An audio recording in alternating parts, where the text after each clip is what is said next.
The Ghorman Massacre was one of the most brutal events in Star Wars history, and a pivotal event that eventually led to the creation of the Rebellion.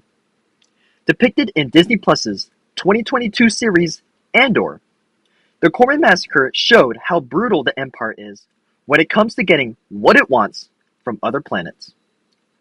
But the most shocking part about the Ghorman Massacre was not how brutal it was, but how it came to be in the first place.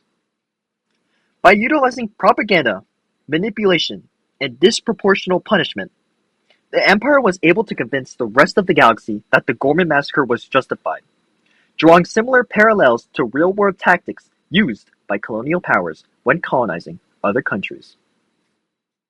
Please, please mark this message and pass it forward. This is murder! The Empire built this fire. They made this fire and led us to the slaughter. Now they expect us to die without knowing why. Before we get into the actual video, we need to first go through the context surrounding the Ghorman Massacre and why it happened. The idea for the Ghorman Massacre began when the Empire realized it needed an essential material in order to power the first Death Star, which is currently under construction.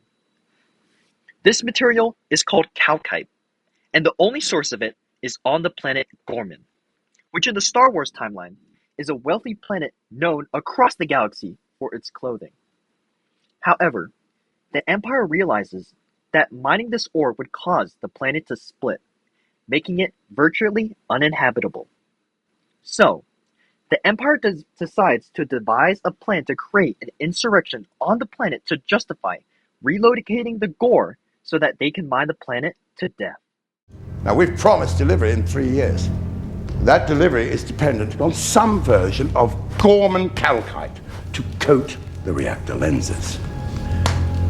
Now, should we fail to find any alternatives, we will have to control Ghorman with a hand firm enough to silence any resistance. And you've been selected to help plan for that possibility.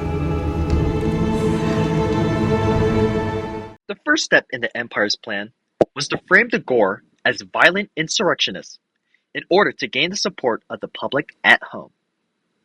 In order to do this, they enlisted the help of the Ministry of Enlightenment, which sounds like something from Harry Potter, but is actually the propaganda arm of the Empire. The Ministry uses state-run news outlets to frame the Ghor as arrogant, aggressive, and ultimately threats to the security of the Empire. In Edward Said's book, Orientalism, he explains how colonizers often utilize propaganda to paint other countries as backwards and incapable to rule themselves to justify colonialization as a civilizing mission. The next step in the Empire's plan is to lay the foundations for an insurrection. To do this, they planted a double spy in Ghorman's main rebel group and allowed them to steal weapons from the Empire in order to use during the massacre to defend themselves to make it seem like the rebels had planned for the insurrection to happen. The Empire wasn't the first colonial power to think of this, though. In India, the British would fund rival Indian rulers to fight against each other. However, what these same rulers didn't know was that the British would later use the resulting infighting as an excuse to implement direct colonial control over India.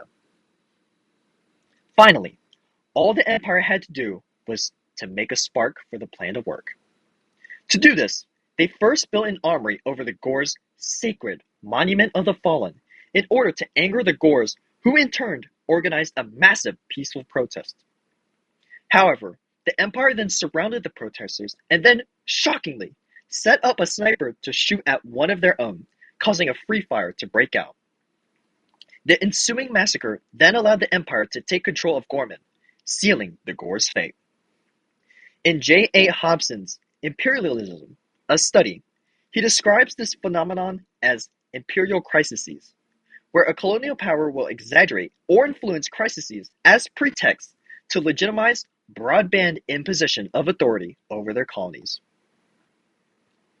Although the Ghorman Massacre takes place in a galaxy far, far away, the events that led up to it, the coercion, the manipulation, and the execution draw striking parallels to real-world events in history and even up to the present.